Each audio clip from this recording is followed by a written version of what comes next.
ফাউন্ডেশনের শুভ উদ্বোধন করলেন, এর মূল উদ্দেশ্যটা কি? নারী শক্তি ফাউন্ডেশন এর মূল উদ্দেশ্য হচ্ছে যে পিছিয়ে বর্গের যে মহিলারা আছে তাদেরকে স্বনির্ভর করে তোলাই আমাদের মূল উদ্দেশ্য। এই নারী শক্তি ফাউন্ডেশনের যেসব কর্মসূচিগুলো আপনারা তুলে ধরেছেন, যে গর্ভবতী মহিলাদের অ্যাম্বুলেন্স থেকে শুরু করে মূলত যেটা মানুষ আর্থিক সংকটে বুঝে লোন দেবেন বলেছেন, কতজন সদস্য আছে এবং কিভাবে তাদেরকে গাইডলাইন করে লোন দেবেন বা তার কি পরিশোধ কি করে? দেখুন, নারী শক্তি ফাউন্ডেশনটা প্রথমত এটা কোনো লোন কোম্পানি নয়। এটা হচ্ছে যে নারীরা, যে মহিলারা সমাজ থেকে পিছিয়ে এসছে। আমরা সকালে যখন ঘুম থেকে উঠে কাজের জন্য আপনি বেরোই, দেখি অনেক মহিলারা আছে যে কাগজ কলমের বস্তা নিয়ে যায়। অনেক মহিলাদের দেখছি রাস্তায় সবজি বিক্রি করতে, মাছের ঝাঁটা নিয়ে যেতে। সেই মহিলাগুলোকে যদি একটু সম্মানের দিকে আমরা ফিরিয়ে আনতে পারি, যে মহিলাদের কাজ করবে, যেরকম কেউ হাতের কাজ করুক, কেউ নিজস্ব ছোট ব্যবসা করুক, সেই কারণে আমরা লোন দেওয়ার কথা বলছি। লোন মানে এমন নয় যে আমরা র্যান্ডামলি লোন দেবো। আমাদের কিছু কন্ডিশন থাকবে, কিছু টাইম এন্ড কন্ডিশন থাকবে, তাদের সাথে আমরা বোঝাপড়া করবো। টাকা নিয়ে আপনি ফোন কিনবেন বা গাড়ি কিনবেন এমন কোনো ব্যাপার নেই। আপনাকে কোনো ব্যবসা করতে হবে, সেই ব্যবসা প্রশিক্ষণ আমরা দেবো, সেই ব্যবসার র ম্যাটেরিয়াল আপনার দেবো, এবং তৈরি হয়ে যাবার পরে সেই মাল কিন্তু ম্যানুফ্যাকচারিং আমরাই করি। এই যে আপনারা বিভিন্ন প্রশিক্ষণ দেবেন, তার জন্য ফিস কি আছে?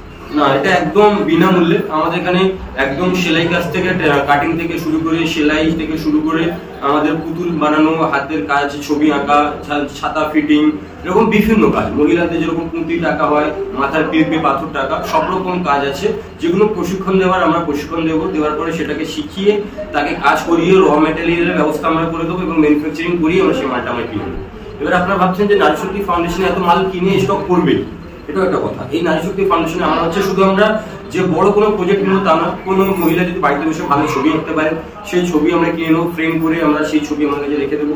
তারপরে কেউ যদি ডিমের পোশাক কোনো কাজ করতে পারে বা কেউ পাপোশ বানাতে পারে, বিভিন্ন রকম কাজ। আপনি যে কাজটাই করছেন না কেন, সেই কাজটা কিন্তু আমরা আপনাদের কাছ থেকে কিনে নিচ্ছি।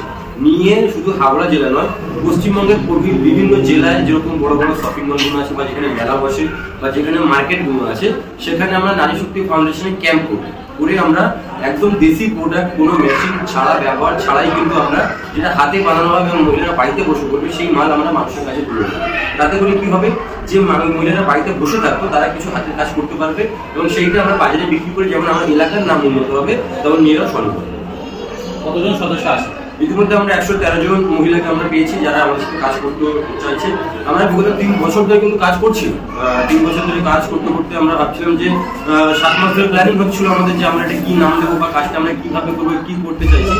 সেই ক্ষেত্রে এসে কিন্তু আমাদের একটা এই শেষ পর্যন্ত এখানে এসে আমরা নামটা পেয়েছি, নারী শক্তি ফাউন্ডেশন নাম দিয়ে আমরা একটা কাজ করছি।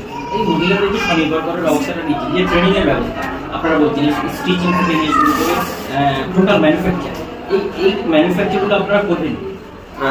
আমাদের এখানে আমরা যে ওভারটা নিয়েছি, এটা 700 স্কয়ার ফুট একটা জায়গা আছে। এখানে আমরা ম্যাক্সিমাম 15 থেকে 20টা মেশিন ফেলতে পারি এবং নিচে আরো হল ঘর মতো আছে যেখানে আমরা বিভিন্ন রকম কাজ করাতে পারি। এখানে আমাদের অভিজ্ঞ, জানেন তো আমার দর্জি এলাকা সবাই কিন্তু ভালো কাটিং মাস্টার, সেলাই মাস্টার।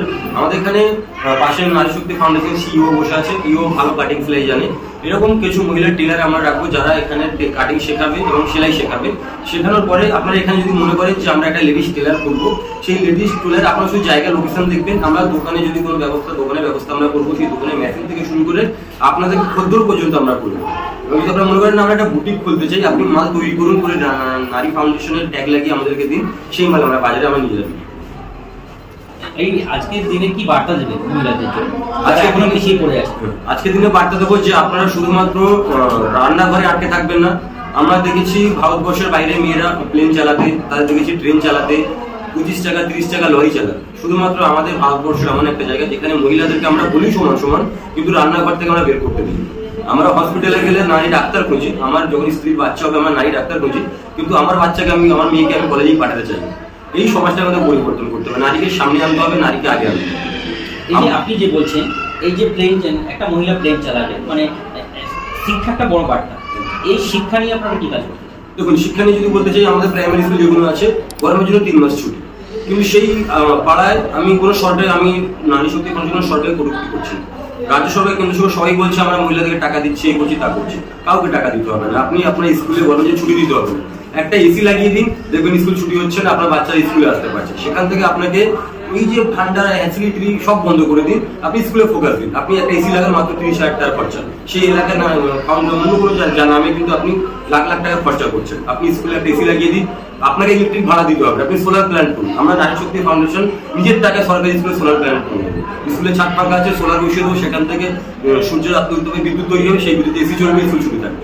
সহজ ব্যাপারে সরকার চাইলে করতে পারে। যদি সরকার 365 দিন স্কুল ছুটি রাখে, ফের আমার মতো একটা ছেলে সেখানে বাইক দেবে, সরকারের মাথা খারাপ। এটাই হচ্ছে আমাদের কাজ, সে সমাজ শিক্ষিত সমাজ তৈরি।